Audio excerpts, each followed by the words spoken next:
लोग अपने जीवन के सत्य को देखने से बचना चाहते हैं क्योंकि डरते हैं, और डर उनका स्वाभाविक है।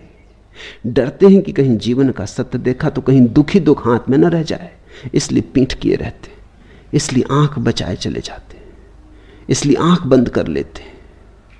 मगर ऐसे तुम किसे धोखा दे रहे हो? यह धोखा स्वयं को ही दिया गया धोखा है।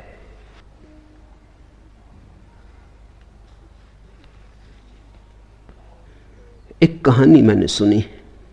एक शहर में एक नई दुकान खुली जहां कोई भी युवक जाकर अपने लिए एक योग्य पत्नी ढूंढ सकता था। एक युवक उस दुकान पर पहुंचा। दुकान के अंदर उसे 2 दरवाजे मिले। एक पर लिखा था युवा पत्नी और दूसरे पर लिखा था अधिक उम्र वाली पत्नी। युवक ने पहले द्वार पर धक्का लगाया और अंदर पहुंचा। फिर उसे 2 दरवाजे मिले, पत्नी वगैरह कुछ भी ना मिली। फिर 2 दरवाजे, पहले पे लिखा था सुंदर, दूसरे पर लिखा था साधारण। युवक ने पुनः पहले द्वार में प्रवेश किया, न कोई सुंदर था न कोई साधारण, वहां कोई था ही ना। सामने फिर 2 दरवाजे मिले जिन पर लिखा था अच्छा खाना बनाने वाली और खाना न बनाने वाली। युवक ने फिर पहला दरवाजा चुना, स्वाभाविक तुम भी यही करते। उसके समक्ष फिर 2 दरवाजे आए जिन पर लिखा था अच्छा गाने वाली और गाना न गाने वाली। युवक ने पुनः पहले द्वार का सहारा लिया और अब कि उसके सामने 2 दरवाजों पर लिखा था दहेज लाने वाली और न दहेज लाने वाली। युवक ने फिर पहला दरवाजा चुना। ठीक हिसाब से चला, गणित से चला, समझदारी से चला, परंतु इस बार उसके सामने एक दर्पण लगा था और उस पर लिखा था आप बहुत अधिक गुणों के इच्छुक हैं, समय आ गया है कि आप एक बार अपना चेहरा भी देख लें। ऐसी ही जिंदगी है। चाह चाह चाह, दरवाजों की टटोल, भूल ही गए, अपना चेहरा देखना ही भूल गए। जिसने अपना चेहरा देखा उसकी चाह गिरी। जो चाह में चला वो धीरे धीरे अपने चेहरे को ही भूल गया। जिसने चाह का सहारा पकड़ लिया, एक चाह दूसरे में ले गई, हर दरवाजे 2 दरवाजों पर ले गए। कोई मिलता नहीं, जिंदगी बस खाली है। यहां कभी कोई किसी को नहीं मिला। हाँ, हर दरवाजे पर आशा लगी कि और दरवाजे, हर दरवाजे पर तख्ती मिली कि जरा और चेष्टा करो। आशा बंधाई, आशा बंधी, फिर सपना देखा, लेकिन खाली ही रहे। अब समय आ गया, आप भी दर्पण के सामने खड़े होकर देखो, अपने को पहचानो।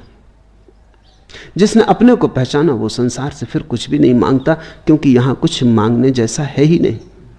जिसने अपने को पहचाना उसे वो सब मिल जाता है जो मांगा था, नहीं मांगा था, और जो मांगता ही चलता है उसे कुछ भी नहीं मिलता है।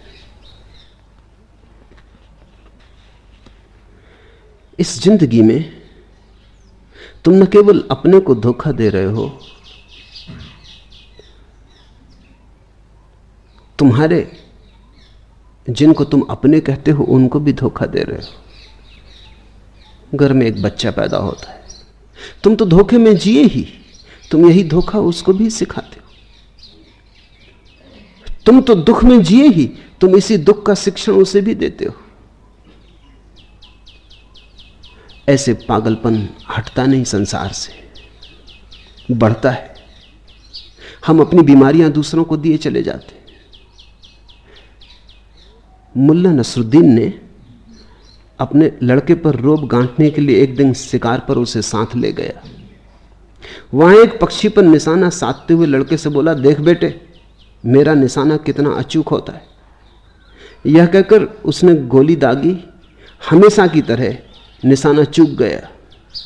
यह देखकर कि लड़का बहुत ध्यान से उड़ते पक्षी की ओर देख रहा है, मुल्ला नसरुद्दीन ने कहा, देख बेटे देख, आश्चर्य देख, मरकर भी पक्षी उड़ान भर रहा है। मगर कोई मानने को राजी नहीं कि निशाना अपना चूक गया है। बाप का निशाना चूक गया, लेकिन बेटे से कहा, देख बेटे देख, निशाना तो लग गया, चमत्कार देख, फिर कभी मौका मिले ना मिले, पक्षी मर के भी उड़ रहा है। अगर तुम्हारा निशाना चूक गया हो तो किसी को भूल के भी ये आभास मत देना कि लग गया। अपनी हार को स्वीकार कर लेना, इससे तुम्हें भी लाभ होगा, औरों को भी लाभ होगा। अपनी पराजय को मान लेना, क्योंकि तुम्हारी पराजय ही तुम्हारी विजय यात्रा का पहला कदम बनेगी। धोखा मत दिए चले जाना, यह अकड़ व्यर्थ है, इस अकड़ का कोई सार नहीं है।